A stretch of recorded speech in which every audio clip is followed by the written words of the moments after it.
ನಮಸ್ಕಾರ ಮೈಸೂರು. ಇವತ್ತು ನಾವು ಹೋಗ್ತಿರೋ ದೇವಸ್ಥಾನ ಶ್ರೀ ಪ್ರತ್ಯಂಗಿರ ಯೋಗೇಶ್ವರಿ ಭಗವತಿ ಸನ್ನಿಧಿ. ದೇವಸ್ಥಾನ ಇರೋದು ಶೆಟ್ನಕಳ್ಳಿ ಕಣ್ರಿ. ಶೆಟ್ನಕಳ್ಳಿ ಮೈಸೂರಿಂದ 20 ಕಿಲೋಮೀಟರ್ ಆಗುತ್ತೆ. ಇಲ್ವಾಲ್ದಿಂದ ಜಸ್ಟ್ 8 ಕಿಲೋಮೀಟರ್ ಆಗುತ್ತೆ. ಈ ದೇವಸ್ಥಾನ ಬಂದು 2005ರಲ್ಲಿ ಓಪನ್ ಆಗಿರೋದು. ನಾನು ಪಕ್ಕದ ಬೊಮ್ಮೆನಹಳ್ಳಿಲೇ ಇರೋನಾಗಿ ಜಸ್ಟ್ 3 ಕಿಲೋಮೀಟರ್ ಆಗುತ್ತೆ ಅಷ್ಟೇ. ನಾನಂತೂ ಒಂದ್ಸಲನೂ ಹೋಗಿ ನೋಡಿರಲಿಲ್ಲ. ಇಲ್ಲಂತೂ ಸಿಕ್ಕಾಬಟ್ಟೆ ವಿಶೇಷ ಇದೆ ಕಣ್ರಿ. ಇಲ್ಲಿ ಪ್ರತಿ ಅಮಾವಾಸ್ಯೆ ದಿನಾನು ವಿಶೇಷವಾದ ಪೂಜೆ ಇರುತ್ತೆ. ಗೊತ್ತಲ್ಲ, ನಮ್ಮ ಕೇರ್ಗಳ್ಳಿ ಹತ್ರ ಇದ್ದಿದ್ದು ಕೊರಗಜ್ಜ ದೇವಸ್ಥಾನ ಮುಚ್ಚೋಗ್ಬಿಡ್ತು. ಅದಾದಮೇಲೆ ಆ ಥರ ಆಚರಣೆನ ಎಲ್ಲೂ ನೋಡೋಕ್ಕಾಗಲ್ಲ ಅಂತ ಅನ್ಕೊಳ್ಳೋಕ್ಕೆ ಹೋಗಬೇಡಿ.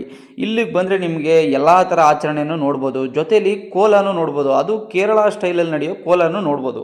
ನಿಮ್ಗೆ ಇನ್ನೊಂದು ವಿಶೇಷ ಏನಪ್ಪಾ ಅಂದರೆ, ಕಾಂತಾರ ಪಾರ್ಟ್ 1 ನೋಡಿದಿರಲ್ಲ ಗಣಗಳು, ಆ ಗಣಗಳ ಬಗ್ಗೆ ಎಲ್ಲ ಇಲ್ಲಿ ತುಂಬ ನೀಟಾಗಿ ತಿಳ್ಕೊಬೋದು.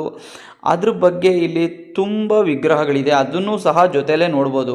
ಅದನ್ನೆಲ್ಲ ಮುಗಿಸ್ಕೊಂಡು ಈ ತೋಟನ ಒಂದು ರೌಂಡ್ ಹಾಕಿದ್ರೆ ನಿಮಗೆ ತೋಟ ಅಂತೂ ಸಖತ್ ಪೀಸಾಗಿ ಸೂಪರಾಗಿ ಇದೆ ಕಣ್ರಿ.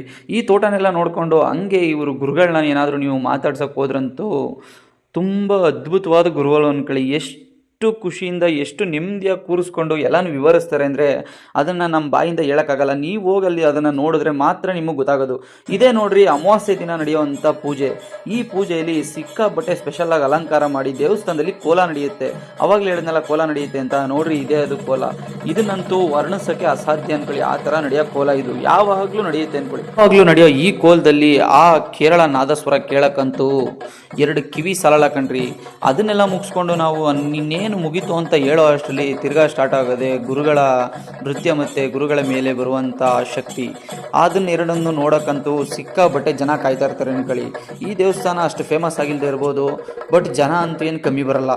ಸುಮಾರು ಜನ ಸೇರಿರ್ತಾರೆ ಅನ್ಕೊಬಿಡಿ. ಅವತ್ತು ಇದೇ ಥರ ವೀಡಿಯೋಸ್ಗಾಗಿ ನನ್ನ ಅಕೌಂಟ್ನ ಫಾಲೋ ಮಾಡಿ. ಊರುಗಳಲ್ಲೂ ಇದೇ ಥರ ವಿಶೇಷವಾದ ದೇವಸ್ಥಾನಗಳಿದ್ದರೆ ಅದರ ನೇಮ್ನ ಕಮೆಂಟ್ ಮಾಡೋದು ಮಾತ್ರ ಮರಿಬಿಡಿ. ಅದ್ರ ಜೊತೆಲಿ DM ಮಾಡಿ ನಿಮ್ಮ ನಂಬರ್ ಕಳಿಸಿ. ಅಲ್ಲಿ ಹೋದಾಗ ನನಗೆ ಯಾವಾಗ ಓಪನ್ ಆಗಿರುತ್ತೆ ಅಂತ ತಿಳ್ಕೊಳ್ಳೋಕ್ಕೆ.